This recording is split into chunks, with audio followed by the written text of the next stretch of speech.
Hello everybody, it's Ocelot, and today we're going to be going over a build centered around one of the new intelligence Ash of Wars from the DLC, Carian Sovereignty.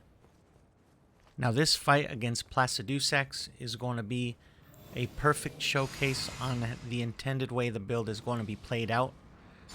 So you're going to put on most of your buffs. I start off with Blessing's Boon and then Golden Vow. As we get closer, we're going to put on Halashriri, refill our FP.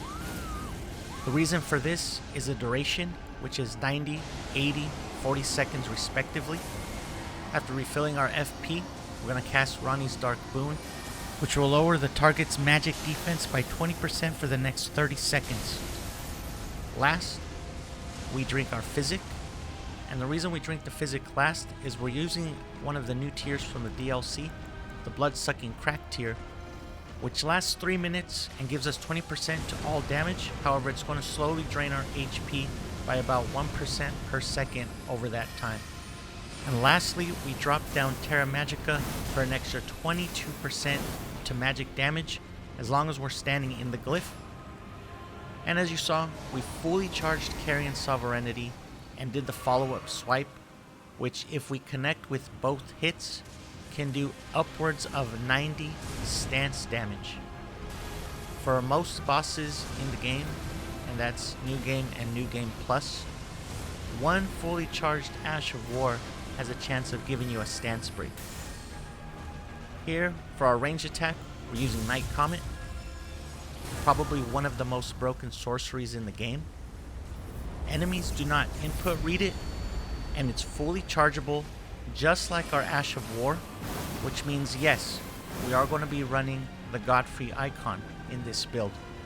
So let's go over the talismans we'll be using. Besides the Godfrey icon, which gives us plus 15% damage to all charged spells, incantations, and Ashes of War, we're running the Shard of Alexander for 15% more damage to Carian Sovereignty. And since it does 100% magic damage, we're going to be running the Magic Scorpion chart, which is going to give us plus 12% to all magic damage. However, it is going to lower our physical damage negation by 10%. And in the last slot here, I'm running the Dragon Crest Great Shield Talisman, which lowers all physical damage by 20%. However, depending on the boss, you can substitute in the corresponding Elemental Damage Negation Talisman, which is going to reduce the corresponding elemental damage by 22%. Except for the Pearl Drake Talisman plus 3, this is going to negate all non-physical damage by 11%. Now let's talk about the armor set that we chose for this build.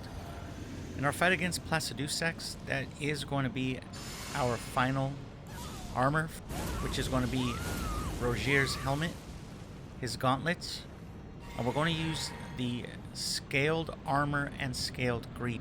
This is going to give us 56 poise, and with the hyper armor that we get by putting Carian Sovereignty on the Lizard Greatsword, this is going to allow us to tank most enemy attacks and will not stagger us out of completing the Ash of War full combo. The Spellblade set gives you 2% damage to magic Ashes of War per piece.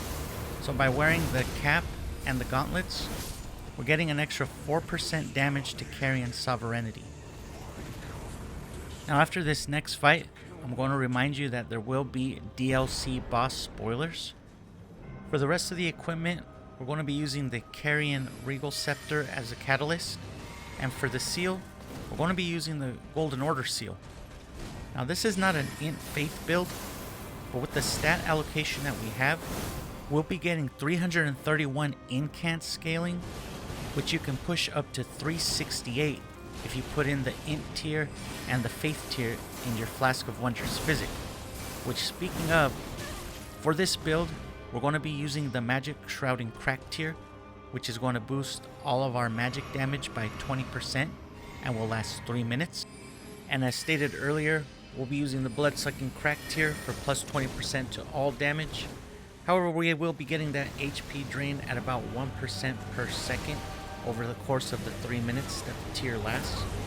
If you don't like this HP draining mechanic, you can switch that out for the intelligence tier, which will push up your intelligence from 68 to 78, and is going to boost your sorcery scaling, incant scaling, and your damage of the Ash of War.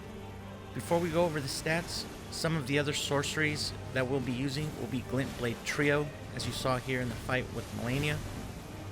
We'll also be using Magma Shot to add elemental damage.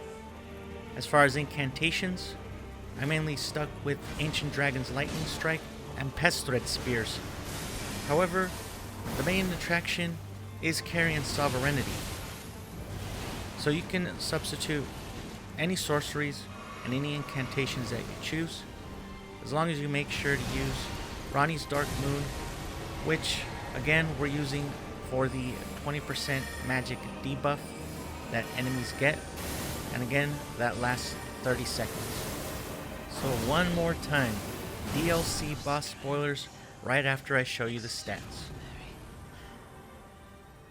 So here's our level 150 stats. You're going to want 50 vigor, 21 mind, 22 endurance, 12 strength, 14 dexterity, 68 intelligence, 33 faith, and base arcane.